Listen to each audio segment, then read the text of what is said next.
gente tem os micro-organismos deteriores, né, que são aqueles ali que vão degradar os alimentos, e a gente tem os micro-organismos patogênicos, né, que são aqueles micro-organismos que vão causar doenças, né.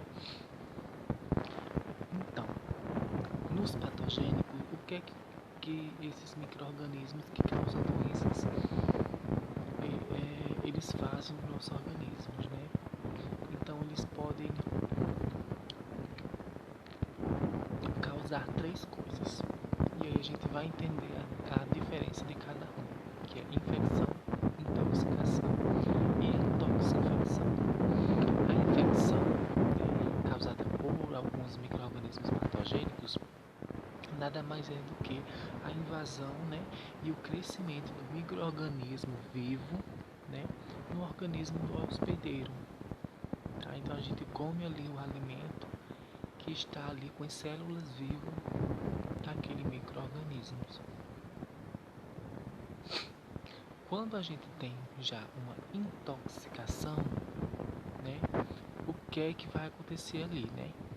A gente faz o que? A ingestão da toxina que é produzida pelo aquele tipo de micro-organismo patogênico. Às vezes, nem a presença do micro-organismo ele está ali no alimento que a gente vai consumir, né? Mas a toxina dele está ali presente e a gente ingere aquele alimento e aí a gente tem uma intoxicação. Ou muitas das vezes o próprio micro-organismo ele não as células dele viva não vai causar dano ao corpo humano, mas a sua toxina sim. E a gente tem também a toxinfecção. Se a gente prestar atenção na nomenclatura, né, infecção, intoxicação, a gente já consegue compreender que a toxinfecção é a junção dos dois, né? É a ingestão de micro-organismos que produzem toxina no corpo, né? E que as células dele também vai causar algum mal, né? Um bom indicativo de infecção é a febre, tá? Porque o nosso sistema imunológico ele vai aumentar a temperatura corporal da gente para tentar ali eliminar aquele tipo de micro-organismo que está ali presente nas nossas células. Em geral, as doenças causadas por alimentos, né, as DTAs, elas são bem similares aos sintomas, né, como náuseas, diarreia, vômito, dor abdominal, febre, né, até mesmo o diagnóstico dessas doenças são muito similares entre si. Bom, agora a gente vai falar alguns exemplos de doenças que são transmitidas por bactérias, né? São muitas doenças que são transmitidas por bactérias, mas a gente vai ver apenas algumas, né? A gente tem de primeiro a cólera, né? Que é causada pelo Vibrio cholerae, né? Que é um vibrião, né? Que a gente pode até perceber na imagem aí que ele é um monotríquio, né? Ele é uma bactéria flagelada do tipo monotríquio, né? Ele produz a toxina colérica. Ele é comum ali em países em desenvolvimento, tá? Que às vezes não tem ali um saneamento básico tão bom e aí há sim certos surtos, né, de doenças transmitidas pela bactéria Vibrio cholerae, né, que causa a cólera, tá? Alguns sintomas dessa doença é diarreia intensa, as fezes clara e aquosa, né? Em alguns casos pode levar à morte o ser humano ou o animal que consumiu alimento contaminado com esse tipo de bactéria. A gente tem a febre tifoide. Tá? A febre tifoide é causada por um tipo de bactéria, né, do gênero Salmonella enterica sorovar tif, tá? Essa bactéria aqui, ela é bem perigosa, tá? Ela causa febre intensa. Ela é comum em locais com saneamento básico deficiente, né? Não tem um saneamento básico adequado ali na região, então é comum ter esse tipo de micro-organismos. Essa bactéria, ela invade o sangue e o sistema linfático, né? E fica alojada em alguns órgãos. E ela é perigosa porque ela pode causar o quê? Uma infecção generalizada, né? Porque o quê? Ela faz uma perfuração intestinal e que causa sepsis, tá? Que é quando ali a bactéria ela vai para a corrente sanguínea, tá? E aí ela pode se alojar em qualquer parte do nosso organismo. Nos Estados Unidos teve um caso bem famoso chamado de uma mulher que se chamava Mary Typhoid, né? Ela ficou conhecida como Mary Typhoid, que era uma mulher que trabalhava em restaurantes na época, né? E aí ela tinha uma quantidade de salmonela entérica desse tipo aí, Sorovar tifo, uma acumulação muito grande na sua vesícula, né? E nos locais que ela trabalhava era muito comum pessoas terem, né, apresentarem a febre tifoide, né? Então, um caso interessante sobre esse tipo de doença que é causado aí por essa bactéria, tá?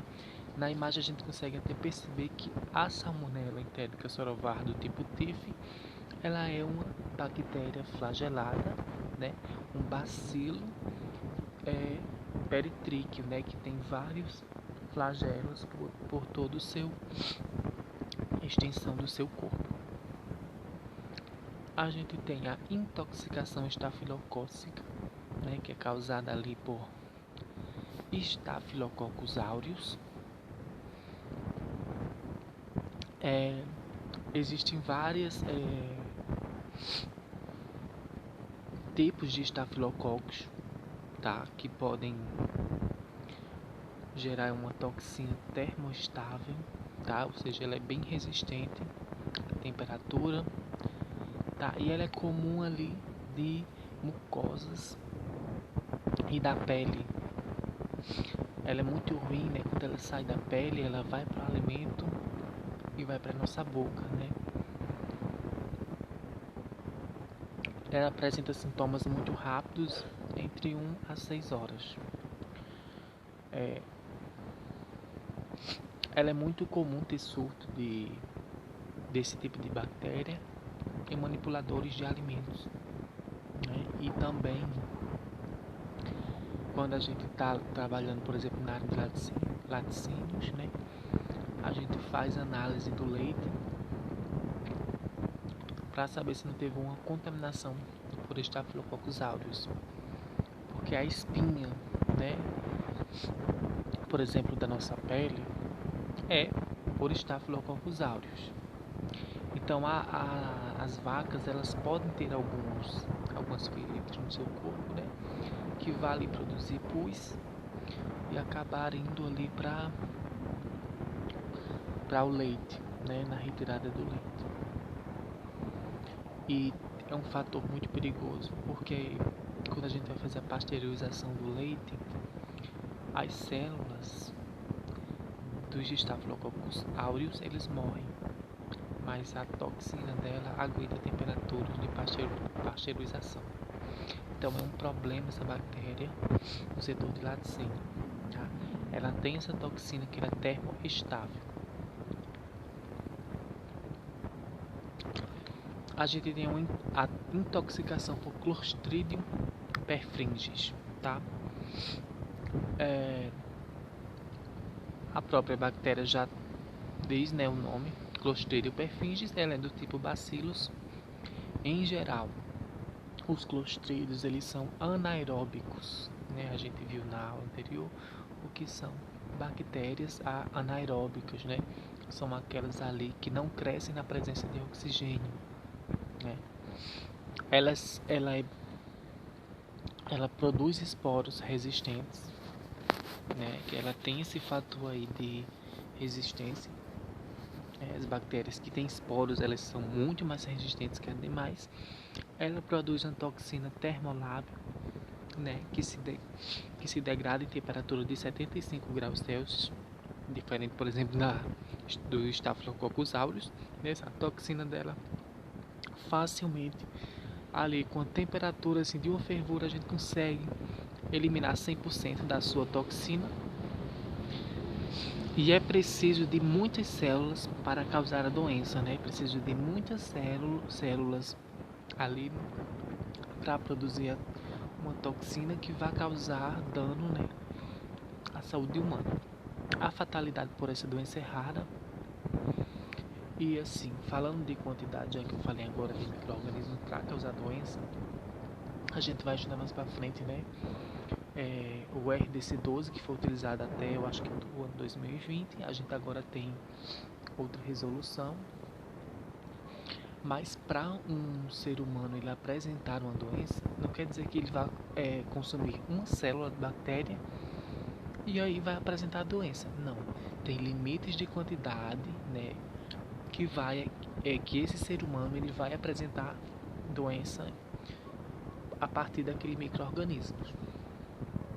Tá? Então tem essas coisas, até porque o nosso corpo próprio ele já serve como barreira contra esses micro-organismos, tá? Então tudo vai por quantidade. E nessa legislação, né, ele estudou e ele limita, né, a quantidade máxima exigida ali para um alimento ser considerado impróprio para o consumo ou não, tá? Ser um alimento inócuo é aquele que está propício à alimentação. A gente tem o botulismo, tá? Que é causado também por o gênero Clostridium, tá? Sendo a espécie Botulinum, também é um bacilo, tá? Ela é também anaeróbica.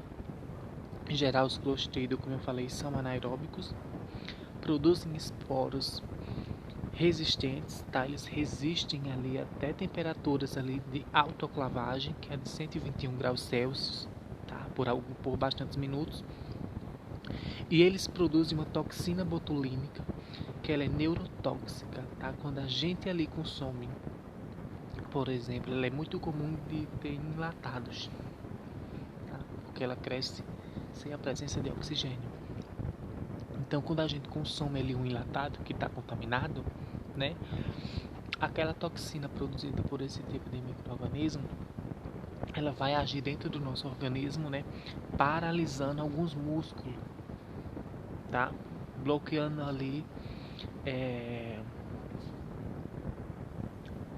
o sensor do cérebro para o músculo, tá? E pode até parar a gente parar de respirar, porque ela para o pulmão, né? O pulmão é um músculo, tá? E aí as pessoas acabam morrendo, tá? Uma curiosidade é que a toxina, né? Essa toxina aí, a botulínica, é utilizada ali, né? O que a gente entende na estética ali de botox, né? Que paralisa ali o músculo e as rugas somem, né? A toxina dela, a gente consegue destruir cozinhando, né? A gente cozinha ali por mais de 100 graus Celsius, 150 graus Celsius, né? No fogo ali por muitos minutos cozinhando, por exemplo, um alimento, e a gente consegue sim destruir essa toxina.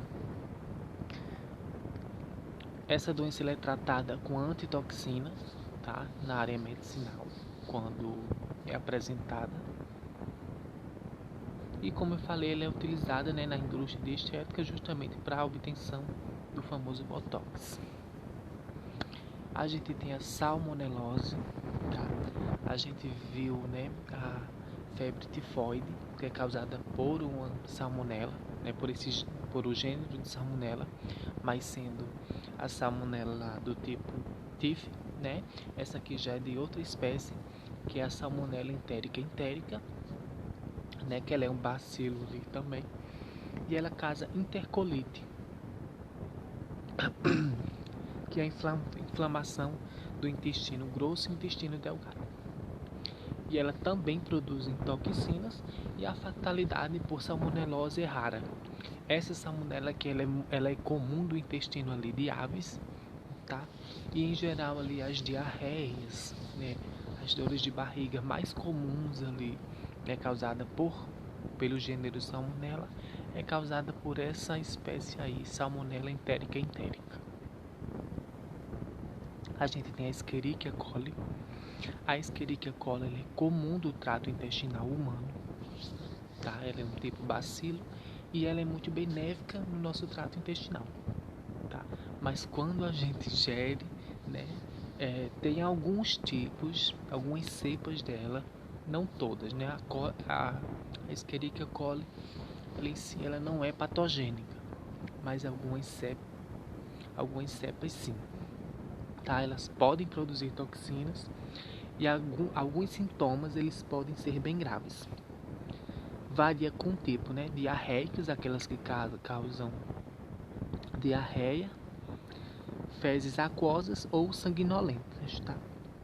E aí eu coloquei embaixo alguns nomes de algumas Escherichia, né? Que são ali patogênicos, tá? E o que é que elas fazem, alguns tipos que são patogênicas? Elas têm a capacidade o quê?